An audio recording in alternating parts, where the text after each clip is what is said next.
So interestingly, my thinking is if you want to have a unique perspective, different from the 10 people around you, maybe one of the ways to do that is to not have the same inputs. As in, don't plug into the same world, completely unplug from what everyone is consuming. And you may not know exactly what's happening in the world because you're not plugged in. But then again, that may be in a way to get unique perspectives because the inputs are different. Welcome to Brave. Learn from Southeast Asia's best tech leaders. Build the future, learn from our past, and stay human in between. No BS on success. I'm Jeremy Au, venture capitalist, serial founder, Harvard MBA, science fiction nerd, and dad of 2 daughters. Every week, we debate startup news, interview changemakers, answer listener questions, and share personal insights. Join our movement of over 40,000 members and get transcripts, resources, and community at www.bravesea.com. Stay well and stay brave. Hey, I'm really excited to have you on the show. It's been several years since you were last on the podcast, and now it's a great chance to interview in person. It's been several years. Yeah. God, time flies. Time flies. Our kids both became older. I know. Yeah. Or I probably only had 2 kids when we started. Yeah, now, pretty much. Now 3. So Yeah, congratulations. Thank you. Nice studio. Congrats. Yeah, it's very nicely done. I think it was interesting because in the last episode that you discussed, you shared about your journey, tracking through so many different countries in the world, setting up Draper Startup House, and your vision behind that was inspired by this travel. And also you happen to meet your wife while traveling here to Singapore as well. So lots of fascinating bits in that episode. So check it out if you haven't. But of course, so much has happened over these past 2 years as well. So I want to catch up with you. Yeah. Thanks for inviting me back. And I don't remember what exactly we talked about in our first episode, but good to be here. Yeah. So I think what's interesting is that we've obviously seen several planes of change that I've seen. But of course, the first one, of course, the Draper Startup House continues to be growing and expanding. Could you share more about that? Yeah. Draper Startup House is a chain of sort of innovation hubs that is part of the Draper startup ecosystem, which I think in a way it's probably one of the oldest and one of the broadest startup ecosystems around the world, just because it's been around for such a long time. I think the Draper ecosystem is probably about 60, 70 years old in that sense. So it's been around for a long time. And it's good to be part of this much larger umbrella. Yeah. And essentially we build startup societies around the world. And we go to very adventurous places where there may not be a lot of activity, and we try to spark some sort of community where people can come together and build companies. And so we have scoured the planet, and we've gone through all kinds of very interesting places, and not all the time do they work out. And a lot of places it's about right timing, in the right place at the right time. But at the moment, we have about 15 startup houses around the world, and we're very active at the moment in South America. So we're doing a lot of programs in Argentina, in Chile, in Uruguay, in Brazil, and we're also very active in India. So we have 2 of our big startup houses in Bangalore, which is like the tech hub of India, and Hyderabad, which is like the second tech hub. So we're very active there. And we just launched something in Korea. It's a great area. And I think that shows a lot of promise. So we're experimenting and doing things all over the world. Yeah.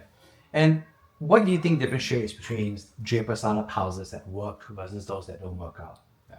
I think ultimately it always comes down to the team and the people who are doing it, because the startup house concept is a very challenging concept because we're merging physical world, which is buildings and real estate and operations, with what we call like the software, which is really the culture and the programming and the education and the investments. So that's like the software, and we're marrying the hardware and the software together. And that's just a very difficult proposition, because doing just the hardware itself, let's say if you were just running a co-working space, that in itself is quite challenging. And then running just the software, which is running programs and investing, that in itself is also difficult. Now marrying the two and then finding the people who can do both in some capacity, I think that's the biggest challenge. And so I would say at some point we were doing things in 30 countries and now we're in 15 countries. So we had to scale down in 15 countries. And the reason why it didn't work out in those places is it's hard to find those people to do both. And also, you have to be very entrepreneurial, you have to be very adventurous to go to, say, Kenya and do things in Africa, etc. So I think that's like the main challenge, but I think that's a challenge in every business. The second challenge I would say is just finding the right business model in different places. In some countries, some business models work better than others because this environment is different. And some places, governments are a lot more active, so you can get support from that. And some places, corporates are very active. So just finding the right business model for the right city takes a bit of effort and trial and error. So I would say those two things are probably the biggest challenges. And it's interesting because there's some similarities to Antler, right? Because Antler is also like building out these different programs, I would say globally as well. Is there a way that could be like compare and contrast? I'm sure you get that question. Yeah. So we actually work with Antler in various different places. They've done a great job of scaling like the venture accelerator sort of programs. We're very complementary, but we're different because we have this physical component. Right. Essentially how Draper Startup House started was many years ago. I spent 2 years backpacking around the world and I fell in love with the idea of small communities in physical spaces. And so I wanted to build physical startup houses around the world, and which would be very much real estate heavy. Yeah. So places for people to live and work and be under one roof. And so that's very real estate and operations heavy. And so we're essentially trying to build those out. And so that's very different from just doing programming. The programs, we do that through partnerships with Draper University, which is a startup school in San Mateo. And people from all around the world come to San Mateo twice or 3 times a year and go through these Y Combinator type programs, but different.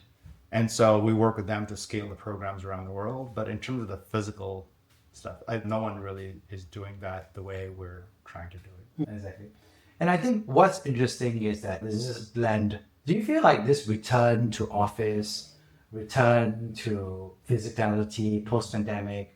Because I think there was obviously pandemic physicality, and there was a bit of a revenge period where everyone was like partying very hard. And then, I don't know, I went through the burnout period. I was just like, I need to stay home. Yeah. And then now it's like maybe the new normal, I would say. But I'm just curious how has Draper Startup House, how have you seen that in action?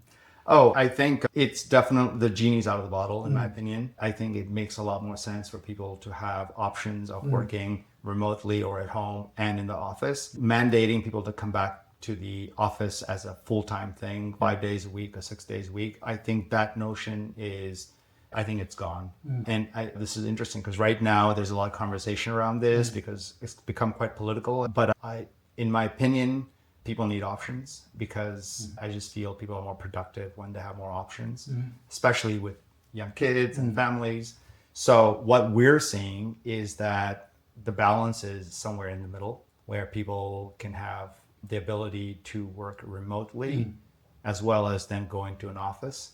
That combination of the 3-day or 2-day combination seems to be the combination that people want, are the ones that people are happy to. And I think it makes a lot of sense for companies to provide that sort of balance as opposed to be draconian to say it's all remote or all physical. Now, in my experience, personal experience, because we're currently building a new company and our team is completely remote. We have people in the East Coast of the US, we have people from Brazil, we have people from India, Portugal. I'm based in Singapore, and so we're all over the world. Someone is in Bangkok. So I think that composition would not have been possible if we were mandated to be in an office and going back the old school way. And I clearly see the benefits and the downsides of this. The downsides are we're not able to be in one place at the same time and have that human interaction on a regular basis. But the upside is we can quickly put together a team and you can have so many more options of hiring different types of people because now you're not restricted to one city. So I think the upside beats the downside. And I personally prefer it that way. We're in your home studio. If we had to go into an office to do this, it would have been a very different thing. Yeah.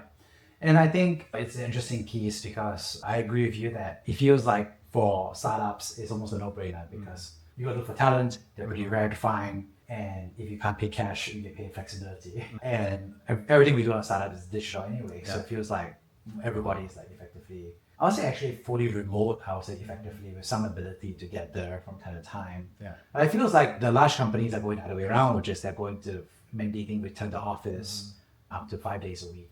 So it feels, I felt like it was going to be more of a bell curve, I would say, where more people are like hybrid in the middle. But it almost feels like it's almost like bifurcated, right? Yeah. I don't know how you feel about that. I think the data is interesting to look at because you're right. There are some large companies that are in the headlines. You know, if you look at Microsoft and Google, these are large companies, or the US government, that's like topical because it's in the news. This is such a small percentage of the global workforce that even though they dominate the headlines, it doesn't necessarily reflect the realities of 90% of people who are in the workspace, right? Microsoft, Google, sure, big companies and they have a lot of employees, but it's a very small fraction of all the companies in the world. I think if you talk to the average company, I think they want to have this flexibility.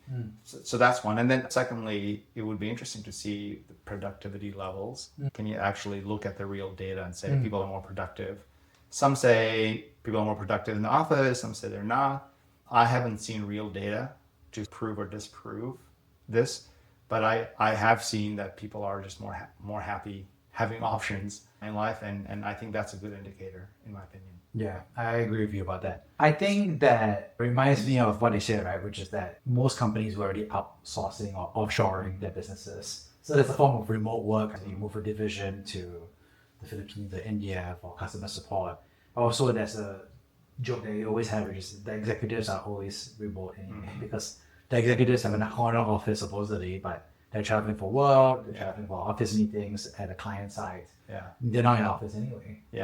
Yeah, that's true. And also, I guess the topical conversation now is like automation of so many types of work that normally someone would be in an office doing stuff.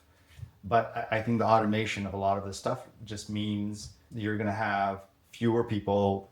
So instead of 10 people working in a company, you may have 2 or 3. And so it's going to be a lot more, I think, intellectual work, especially in startups, as opposed to manual work. And so I think that's going to make a big difference in terms of the ability for people to not have to be physically in an office together.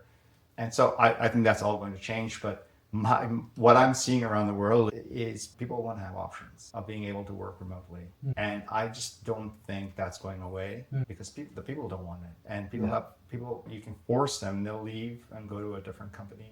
So what Google does and Microsoft does, I don't think it's going to really bear on most people in the world. We both have kids, right? Around I have a 4-year-old and a 2-year-old. I believe you have a 6-year-old, a 4-year-old. 6, 4, and 2.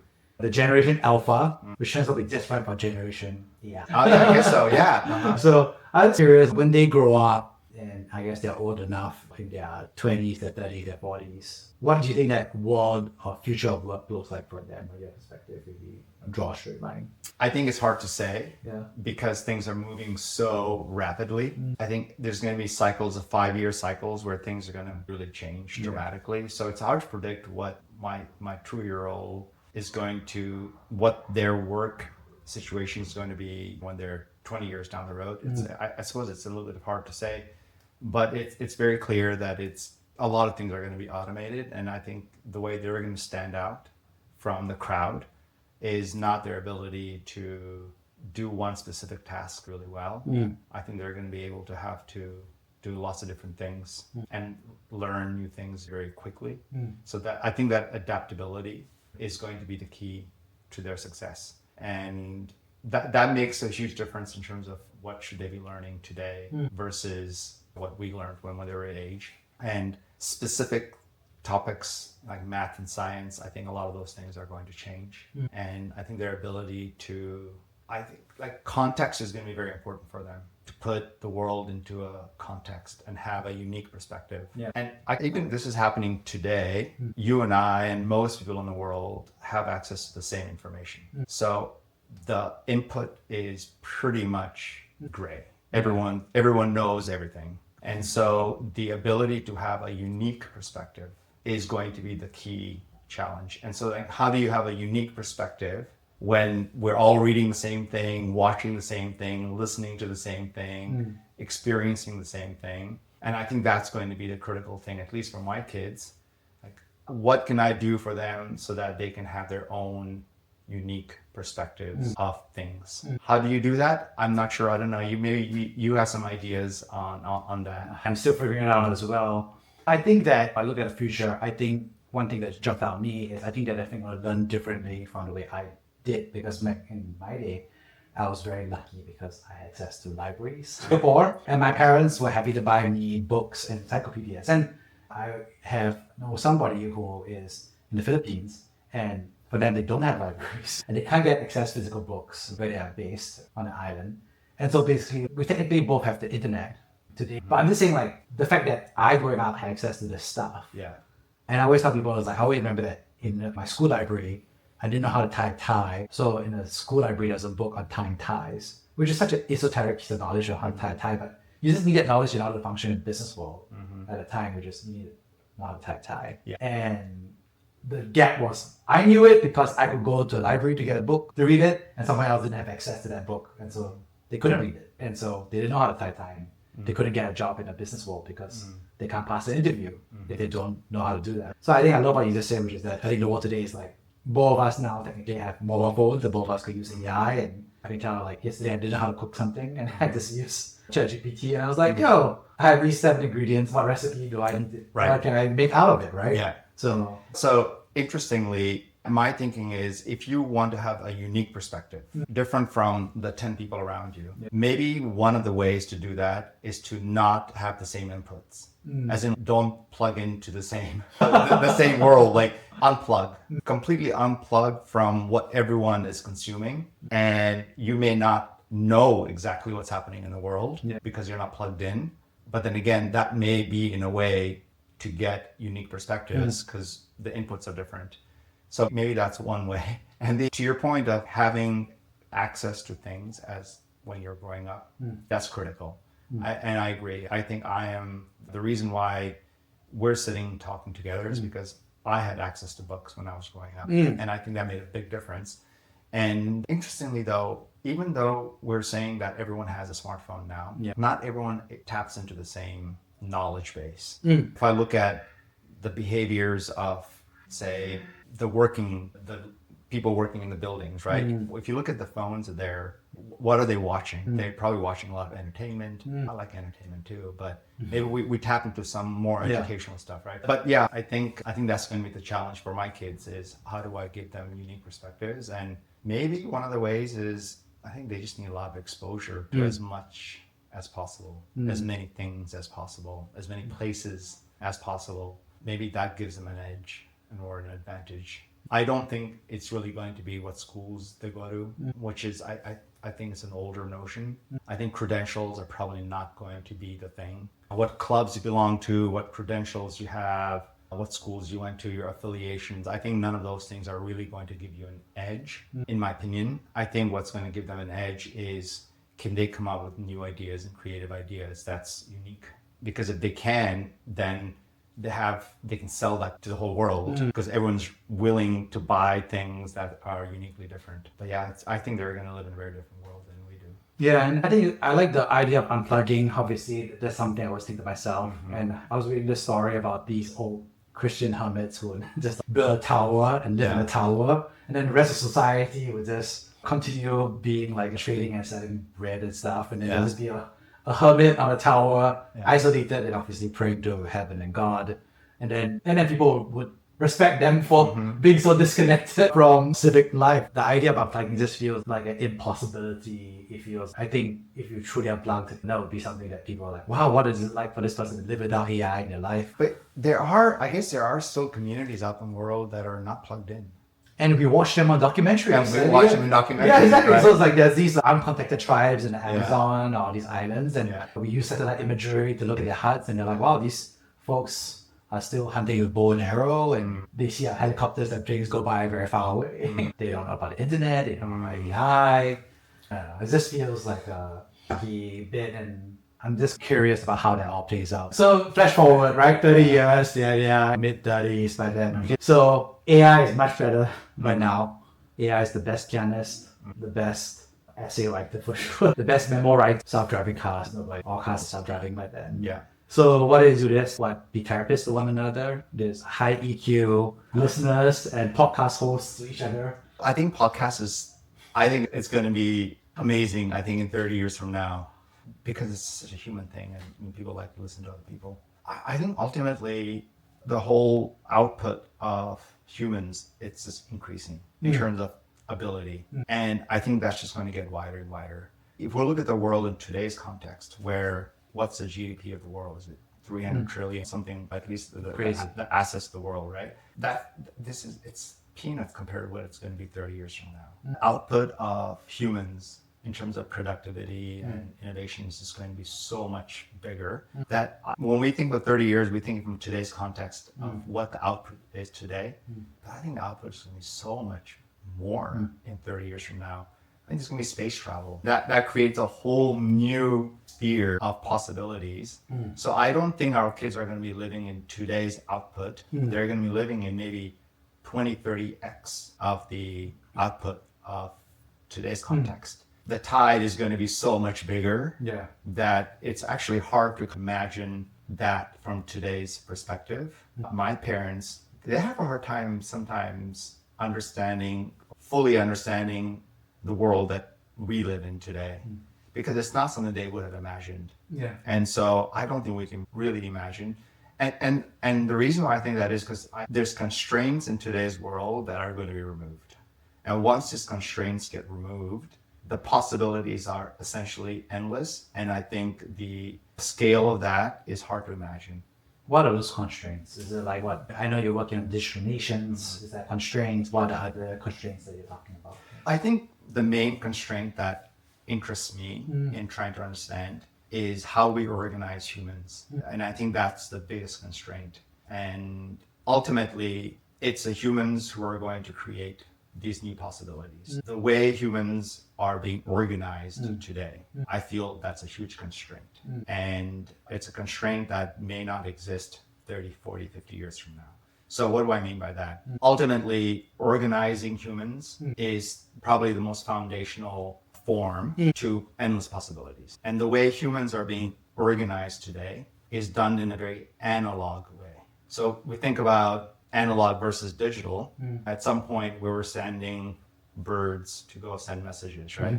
But now that's not the case, right? At some point, we were being plays. People were doing puppet shows for entertainment, but that's not the case. So that analog to digital transformation has happened in every single industry except in how we organize humans, which is in essence like governments and nations. That's how we essentially organize humans. And that's a very analog system because we're putting people in borders and we're saying these borders is how people are organized. And I feel that's going to change.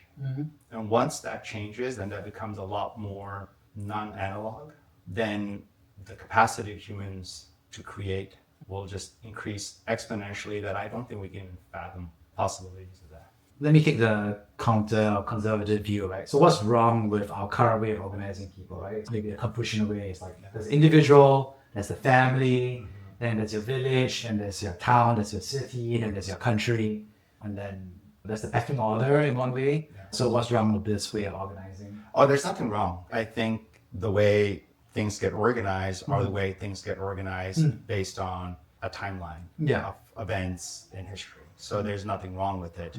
It's just like there was nothing wrong in sending birds to send messages. There was nothing, that was just the way it was, right? Your constitutional government is the equivalent of sending birds to somebody else. Until a better way came about. So, what was the better way? Okay, so I don't know the answers, but I think this is a topic that's very interesting to me. And this is the topic that I'm now dedicating a lot of my time in sort of unpacking and trying to build a company around it, which is, so this is not a moral view. This is purely just an observation of how can you do things better. Historically, there was no notion of nations and countries. It didn't exist. It was a Confucius way. It was your family, it was your tribe, it was your community, right? That's how the world was organized. Yeah. It was kings and queens and kingdoms, Yeah. many kingdoms and dynasties. So that's how the world was organized. That's how humans were organized. And that was the case for most of humanity. And up until maybe a few hundred years ago, where we changed that notion from local to very global. And a lot of this happened after World War II, after World War I. Nations started popping up with sovereignty, etc., right? And that's just a timeline of human history. But if you look at the key components, 80% of government services can be done digitally. When you live in Singapore, I would say taxes, licenses, pensions, I think most government services, it's all digital. Identities, it's all digital. So if 80% of government services today can be done digitally, then the idea that we have physical constraints is like the software is great, but the hardware is like terrible. It doesn't fit with the hardware. There's nothing wrong with it, but it's not very efficient in the sense that today's construct is it's where you were born. That's a construct. If you were born in X place, then if this place is a great country, then your opportunities are probably great. But if you're arbitrarily born into a place where it's not so great, then your lot in life is probably not going to be so great. So that's the construct today. Yeah. But if government services can be done digitally, why do we have these physical constraints, right? So that's the general thinking that maybe in the future, it's not about where you were born, but it's about meritocracy. Oh, you're really good at something. And so maybe your lot in life should be based on that, as opposed to, oh, I was born in Zimbabwe versus I was born in Spain, right? These are arbitrary things that we have no control over. Right. So that's today's construct. And my thinking is that's not a very efficient construct. And so can that change in the future? I think it can. There are effectively digital nations. I would make an argument that a religion, to some extent, people have some level of affiliation to one another. I was a history buff of the Crusades, and so the Pope will call for crusades, and so there was the ability for it to defend itself as a religion through call for holy war, right? You have also taxation through the form of tithes. So that religion is a form of a digital nation, right? Our fellow believers, separate from the geography. And again, it was an interesting dynamic where it was like Germany versus Italy versus Spain versus Sicily, and then the papal states were somewhere in the middle. And it was an interesting problem for the Middle Ages for that component. But I'm just curious, how do you see the digital nation happening today? Because for me, I feel like nations require, and maybe this is my economist training, it requires the military, because otherwise nations eat each other all the time because of military force. Because they eat each other, therefore they end up taxing their citizens to build a military force. So it's more like a survival mechanism where it becomes a nation rather than because of ideals, right? I'm just curious how you think about it. Yeah, it's a good point because I think it's a dichotomy in the sense that ultimately we're human animals and we have very basic human tendencies to take other people's stuff. And I don't think that human tendency is going to change anytime soon. You have to defend against that. So that's surely just a human fact. That's not changing. So there's that paradigm. And the other paradigm is that we've gotten really good at trading with each other. And that's the way the world has prospered. So if you look at the history of humanity and the curve of humanity's output, it was essentially flat for thousands of years. Right. Like the GDP per capita was flat, and then all of a sudden it spikes up. And when does that happen? Right? It happens when we started trading. Like Lucian in the 1800s, we start trading, and then the internet comes along, and so our ability to trade is what's made humans prosper. And I think that is the power of humans, and that's going to only grow. And when I say trade, I don't necessarily mean just trading physical goods. I'm trading digital goods, right? I provide you with insurance, and you provide me with a currency, and that's how we grow. If you look at today's construct, a lot of the trading is constrained because of physical geography. For instance, I'll give you a very concrete example. Let's look at pensions, right? Our country collects taxes and then provides pensions. That's a digital good. Couldn't that be done outside of your physical borders? It potentially could be, right? So that's an arbitrary constraint that we have put on ourselves, and that could potentially go away in the future. Or let's say incorporation of companies, right? Singapore is really good at this. Anyone can come and incorporate. This is a digital thing, right? What if there's that grows beyond our capacity today, where a small nation can say, hey, our legal system is really good. Come and incorporate here, put your money here, and it's all digitally done, right? So I think we're seeing that these physical constraints are slowly going away, but it's nowhere near what it can be. So that's one example. Now, in terms of the human element of us trying to take other people's things, there are countries that have no armies. And so there's precedents now where you can be a country with no military and be able to defend yourself because of trade, right? You trade with, you protect us, we provide you with this, right? So I think that notion of countries and nationhood where it's nationalism and it's you need a military, and I think that notion is getting blurry. Look at the Vatican, right? The Vatican is a country within a country. And it's able to do a lot more than inside of the Vatican. So I just feel these physical constraints, and once you start to peel away these things, then the productivity of the world will increase. So I think military is maybe not necessarily the thing that keeps you strong. It could be other things. Yeah, I'm somebody who has done 2 years of military service, and I still go for my reservist training. And I've seen several like global crises happens in security during those times. Right? So I'll probably say I'm a little bit more skeptical, because for me, I remember when I was training and I'm struggling and doing the obstacle course, and then I remember the guy was like, shouting at me to motivate me, and he was like, it's like, they're here to take your women, they're here to take your land, they're here to take your money. And then I was like, so it's a very, I think it was a way to egg us on to be more aggressive, if that makes sense. And obviously we're training not to invade another country, Singapore, but training to defend the country. So I think there's a defense mentality or recognition that there's some sort of like real politic or some threat of military force that's always available. I think Europe, obviously not the geopolitics, but I think Europe is going through an issue now where they've had way too much focus on peace and not enough preparation for security, right? So putting that aside, I'm just curious that obviously there are other, I think, digital nations that exist, right? I would say to me, the ones that jump out of mind would be your multinational corporations. And then the other one would be obviously the crypto world, I would say, right? Obviously the multinational corporations like Google, the joke is that they're richer than over 100 countries in the world. Or you look at Apple, you look at any of these large tech companies. They're countries, right? Digital countries. And they have trade agreements with countries. They create special economic zones. That's a great example of digital countries. But besides the corporations, I would say in terms of like sovereignty of nations, right? I think, look, we're biological beings. We're always going to need land to live on. Okay.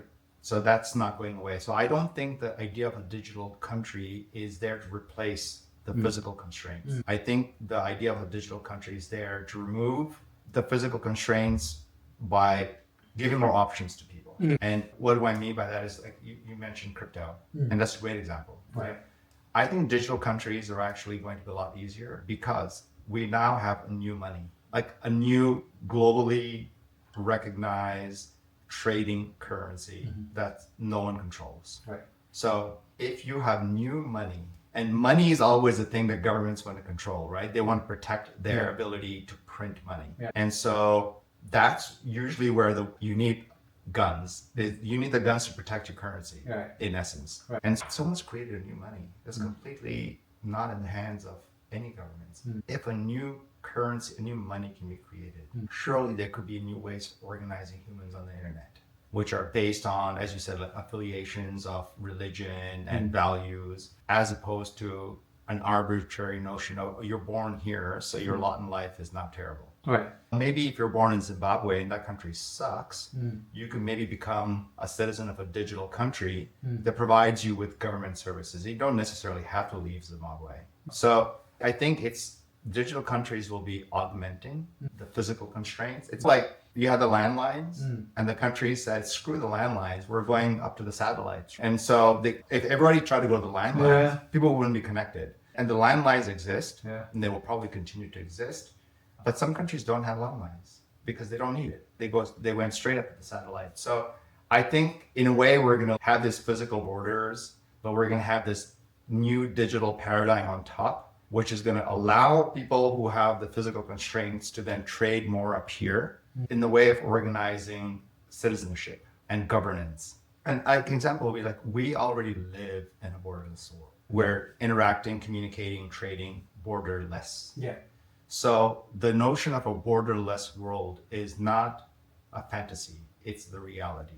We live in a borderless world. The only thing that's a constraint is the physical notion of what a country is, what a nation is, oh, we need a military, which is all in a way very true. But that organization method can actually go up in the cloud as well. So let's go back to our kids, right? So let's say 30 years, what would that look like? They have 2 passports. One is their physical passport to a physical country, and the other one, digital passport to, I don't know, utopia, for example.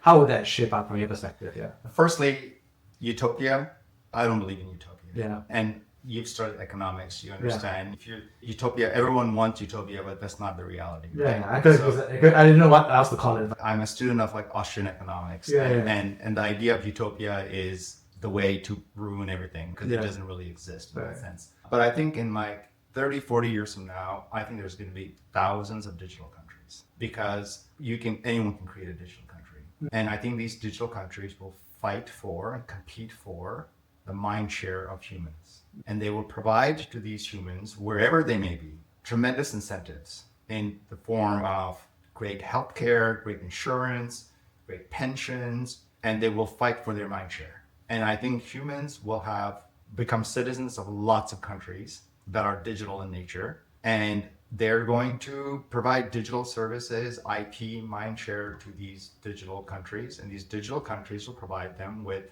incentives in the form of money, in the form of buying and selling of IP. And it's not going to replace where you were born, but it's going to provide a lot more options to people. Why can't there be a digital country where you say, oh, incorporate your company in this digital country, right? And now that digital country is surely not recognized by other physical countries today. But is it possible that in the future there'll be some sort of a recognition method by other countries to say, oh, we're doing a trade agreement with this digital country. They have great mind share and they're providing us with scientific IP for curing cancer, as an example. And we're selling them rice and bananas in return. I think that might happen. The possibility of that doesn't seem so weird to me. Yeah, I think I agree with you that there's always going to be some freedom of association of individuals, right? So today, people can say, I represent Google. I'm friends with people who are in Google, and Google definitely has power to negotiate deals with any government or anything. And every country in the world recognizes Google as a protected entity, as a corporation, right? In that sense. Yeah. On that note, I'd love to wrap things up. Thank you so much for sharing. I think I got 3 big takeaways. Thanks so much for sharing about, obviously, Draper Startup House and how it's grown so much and what differentiates success versus those that need to buck up. Secondly, thanks so much for sharing about the difference in the world between Generation Alpha, our kids' world that they're going to be in, versus, I think, the world that we grew up in and some of the struggles that we're still figuring out.